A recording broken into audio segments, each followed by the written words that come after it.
Takšni anime imajo tudi zelo ponavljajoče elemente v svoji strukturi. Eni, recimo, 3 večji elementi, ki se pojavljajo, eden izmed njih je recimo narava, ne, kot si že omenila. Posebej, ko govorimo o naravi, zelena barva, se pravi, velikokrat se pojavljajo gozdovi in pa morje. Zakaj v bistvu narava vpliva na nas na tak način, da nas v bistvu sprošča? In zakaj mogoče v modernem življenju bežimo stran od tega, čeprav nekako podzavestno vemo, da nas sprošča? Zakaj? Le naravo za regijam. Jaz se spomnim TikTok trend, kad mladi zdaj dejansko odhajajo na sprehod v naravo in govorijo, kako so to odkrili. Ponovno. Cottagecore. To je to, ko zdaj hočejo vune živeti. Kaj je to? To je dejansko izraz. Ja, cottagecore. Ful zanimivo, jaz tudi nisem vedel, pa sem povijal zadevo.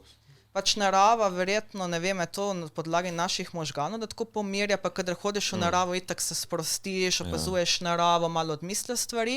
Zdaj pa tako, pač naše življenje je zelo hitro in zelo veliko stvari imamo, da sploh ni časa, verjetno.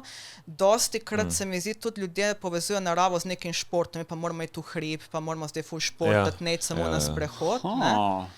Tudi v šoli, ne vem, jaz, kad delam v šoli, opažam, dostikrat se gre v naravo za športni dan, ne pa za nek sprehod, ne. Verjetno to ljudje noče iti ven, a predvsem ni časa, ne, nekega časa. Nikoli nisem razmišljal ta način. Oziroma imamo občutek, da nimamo časa. Ja, v bistvu imamo več časa, kakor si mislimo, ampak se sami odločimo, da si damo čas. Se te oni eksperiment, ko ženska govori, da nima časa, pol pa se zgodi nekaj doma, pač naprimer na cel poči, pol pa ima dovolj časa, da ona tam čaka, pa kliče, pa popravlja tisto zadevo. Mislim, se ponavadi ne gre toliko za čas, ampak za energijo. Ne? Ja, točno tako. Bolj gre za to, ker če ti delaš nekaj, kar te polni z energijo, potem, you feel like you can do everything, ne, v tistem dnevu. Če si pa izčrpan, potem pa nimaš občutka. Pa se je vedno tako, ko se nečesa želiš lotiti, najprej pomisliš, koliko časa ti je vzelo, koliko energije bo porabilo.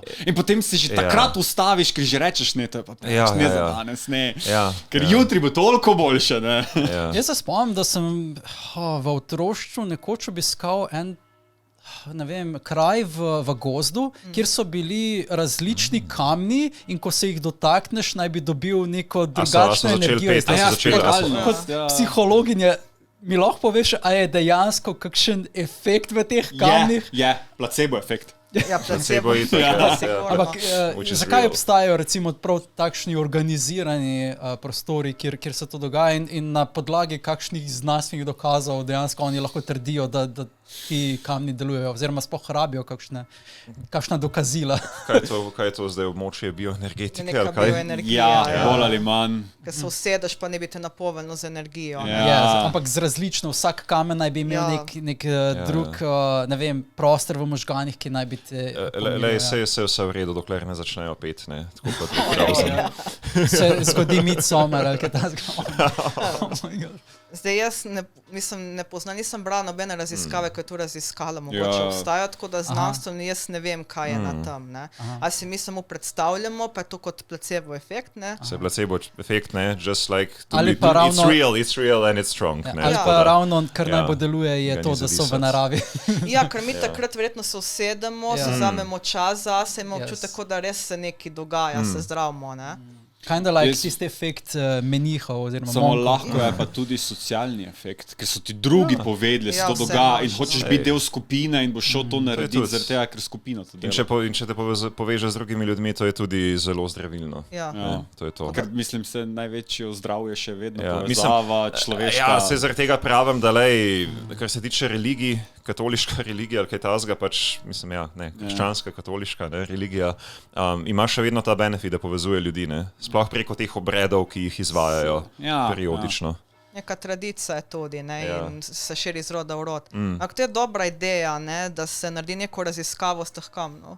Ok, dajmo, let's do it. To je res, ne, pa če kakšen študent psihologije slučajno gleda, magisterska. Ja, to je tema, gremo. To je tema, gremo. Če me zanimalo, če dejansko najdejo v naravi kakšne nadnaravne efekte, ki bi ozdravili, ker I guess medicina, posebej možganov, je še precej neraziskana, ne? In tukaj je težko v bistvu vedeti, kako zelo določen naravni element vpliva na nas psihološko. Ne? Zdaj, ker predstavljam si glede na to, da si pač kako bi si rekla sploh, pač, a delaš bolj v medicini ali v znanosti? Pač psihologija, znanost, raziskovanje, drugače sem učiteljica, tudi to je en vidik. Mislim, jaz, ko gledam to, da sem na doktorskem študiju, bi že malo bila res znanstvenica, ne? Ker res delam raziskavo na znanstven način, ker psihologija je znanost. To sem pa prebral, se si objavila na Discord channelu svoj dostop do svojega članka, kako vpliv youtuberjev, ne? Ja, na mladostnike.